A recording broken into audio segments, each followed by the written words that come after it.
I'm David Griffin. It's the 19th of June 2017 and I'm at Shipley Hall Cricket Club. I'm Simon Lacey. I was born in 1964. I'm the co-author of this book. Simon, the book that you wrote or co-authored, Derbyshire Cricket Grounds, a post-war survey, was written in 2004. The obvious question, first of all, is what was the motivation? Why did you want to write it?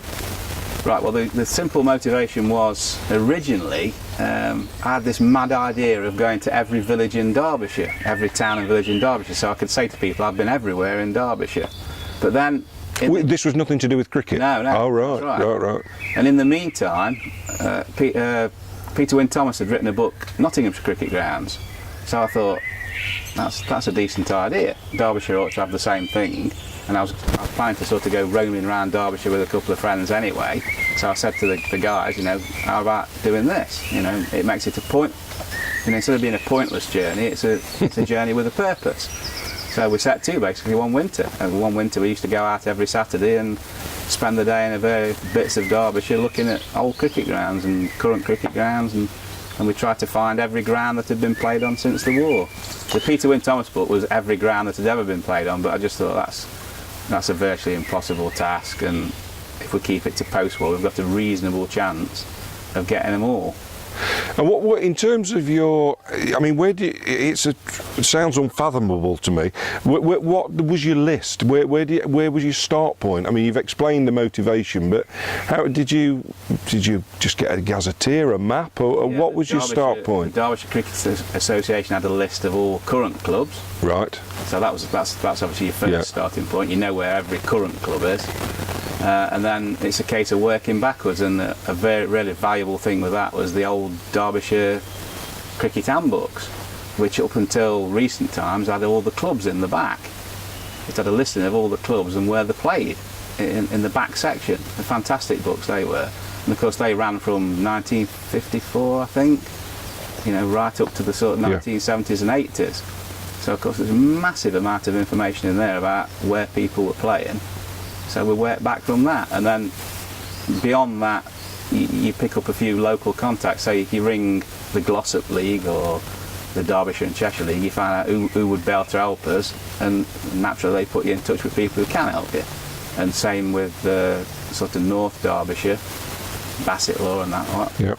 Again, you sort of just say, do you know anybody that would be able to help us, and you get a good contact from that. Chris Higginbottom has always been part of running the county league, so he knew contacts in other leagues, and we went from there really. So we've got the motivation, we've found the clubs in terms of you've got your lists.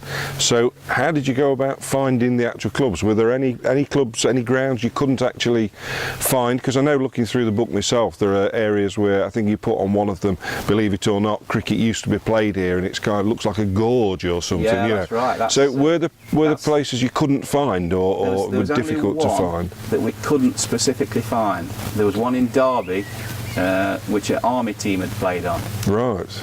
And nobody had any idea where that was.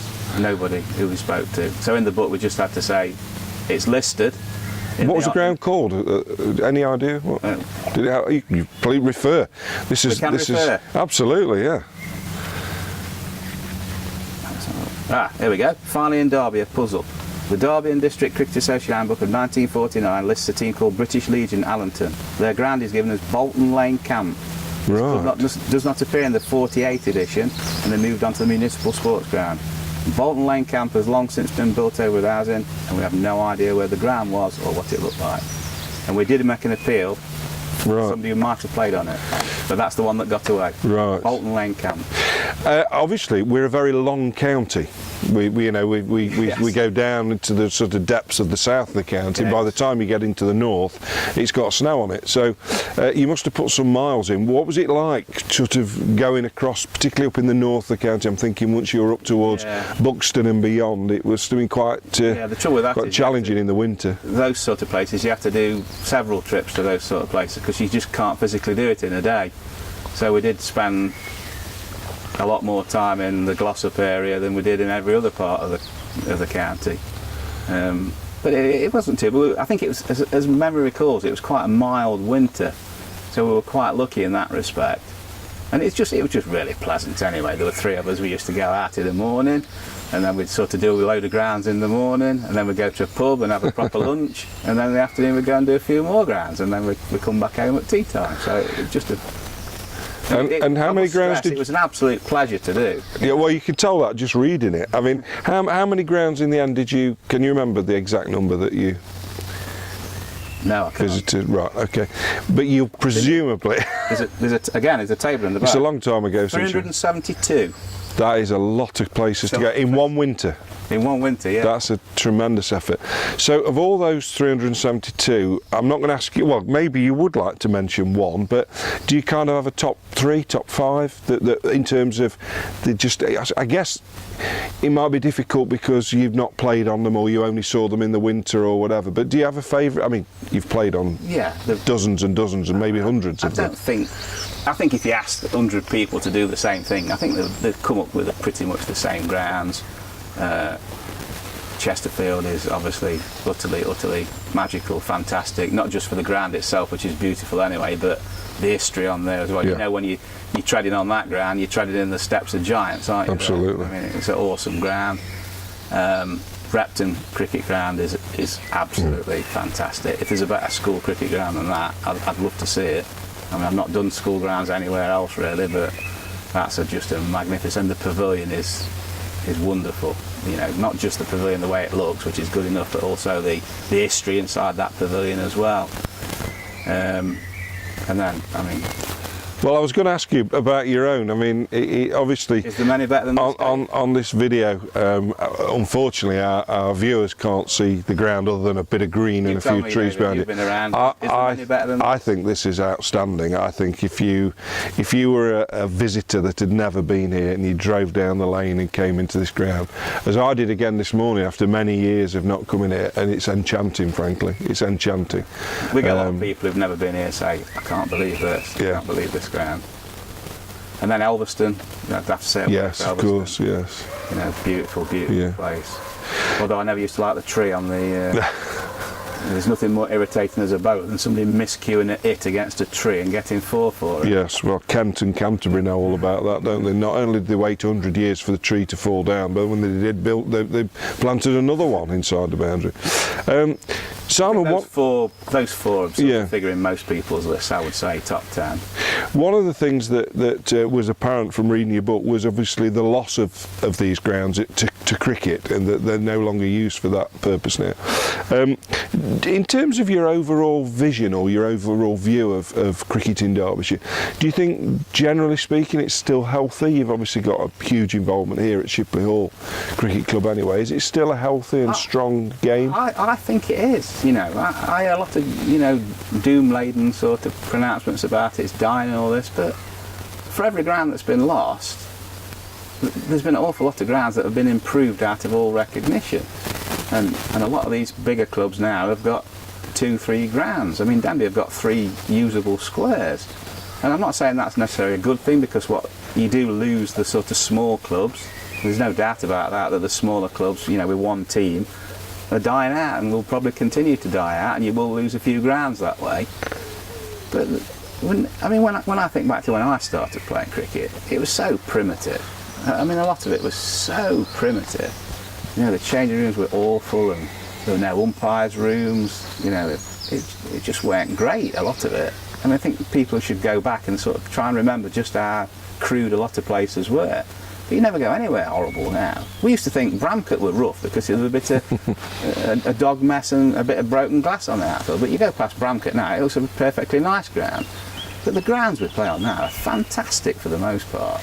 Do you think there's been a change, Simon, in your lifetime, where from schools having the emphasis on schools cricket has actually transferred to the clubs, and as a result, that's meant that the clubs have had to improve the facilities and etc. Yeah, I mean, junior cricket can't have ever been stronger than it is now. You know, you look at local clubs with multiple teams. You start thinking, you know, there's never this many kids playing before. Never have this many children been so well coached. Yeah. Because the coaching is good. You play against teams and you think your team's a good team, you've got some talent. You go and play against somebody else and they're just as good. They've got just as many talented lads and they all play properly. When I was starting out, you got the first 4 or 5 down in a team. people just used to come in and swing from the hip and sort of just try and slog and get out. Nowadays, if you get a young lad of sort of 13 coming in at number 8, and he can play properly. It's a devil of a job getting him out. And I feel quite positive about things, to be truthful. Yeah, I think you might have been referring to me then as a swing from the hip and getting out. Simon, is there another book in you? Because clearly I know we both share this enormous passion for the history and the heritage of the game. Is there another book in you 13 years on? I'm afraid so, yeah. Is there really? Started work on the history of the Central Derbyshire League, which was really the league that this club and many other fine clubs started out in 70 until it sort of merged with the County League in 92, and I'm writing a history of that at the moment. That'll be the next one. Have you ever been tempted? Now, I know we're slightly going off the subject because we'd largely wanted to talk about your book and the history of the game and the different clubs, but obviously colliery cricket, which is something that's dear to the hearts of anyone in Derbyshire, because there's the old phrase about whistling down a mine shaft for a fast bowler. But is there any sense that the colliery teams, is there a book in colliery cricket, I guess is what I'm trying to say, because I know colliery cricket maintained its presence during the war, didn't it, during the Second World War, because they were reserved occupation. Is that something you've ever thought of getting involved in and writing a book, a history? There is a great book about colliery cricket. Is there? In Derbyshire and Nottinghamshire. There is one there waiting to be written. Oh, right. But you don't fancy that one? I don't think it'll be me, no. I don't. No. Too much research. Too much research, yeah. And the trouble is as well, where do you find the guys who played it now? Yes. It's too far gone, I think, in a way. Yeah. It should have been done 20 years ago. Yeah. Well, at least we've got you around, Simon, to be doing it now. Hopefully we'll come back, maybe when your new book's written, we might interview you again. So thank you very much indeed. Thank you. No Cheers, problem. Simon.